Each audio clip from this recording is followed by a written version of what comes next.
Today I'm going to show you how I make pepperoni pizza that rivals any takeout joint. This is what you'll need for the crust. These are the ingredients you'll need for the sauce.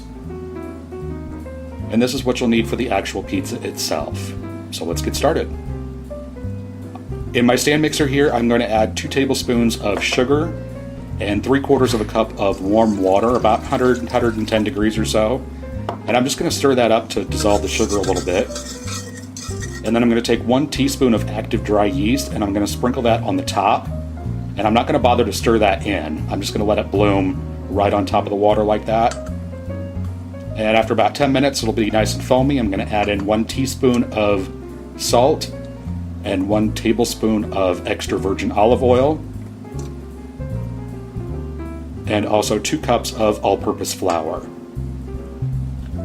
I've attached the dough hook to my mixer, and I'm just going to turn this on and mix it until it starts to pull away from the sides of the bowl and form a dough. Just like that. I'm going to let it go, and I'm going to let the machine knead it for about a minute or so. You don't want to overwork the dough too much.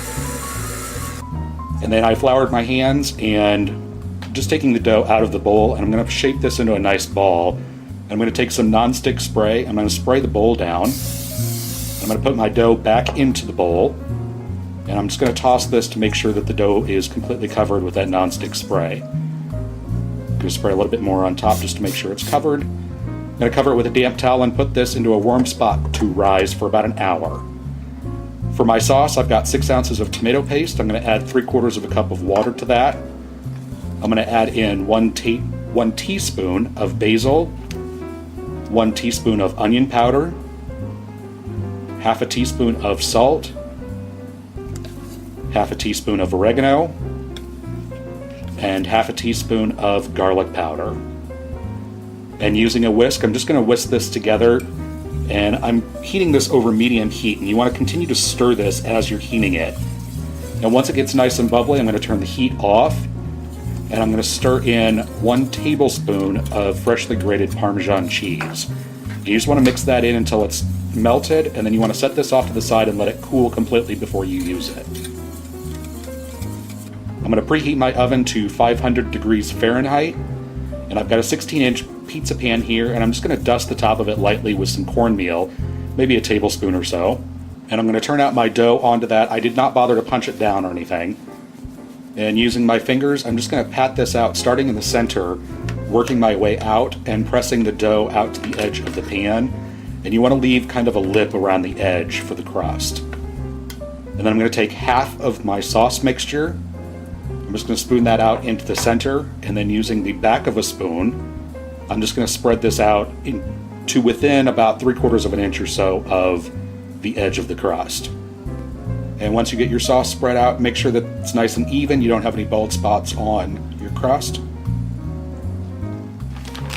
And then you want to take your mozzarella cheese and just sprinkle this onto the top. And you want to make sure that you get the cheese all the way to the edge of the sauce. You don't want to cover the crust, but you want to cover the sauce with your cheese. And then I'm going to take my pepperoni, and starting on the outside, I'm going to place a row of pepperoni. And I'm keeping the pepperoni relatively close to each other because they do shrink up when they bake. And I'm going to go around and continue filling in the center, kind of overlapping the slices, so it looks like that. And I'm going to place that into the oven and bake it for 7 minutes until it's nice and golden brown and looks like that.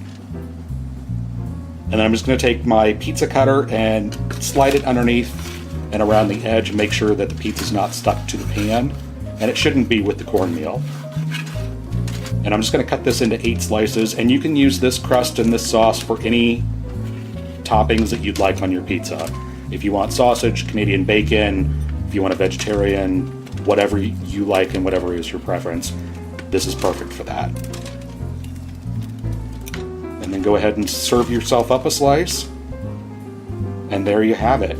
Homemade pepperoni pizza from scratch that rivals any takeout joint. Hope you guys enjoy, and thanks so much for watching.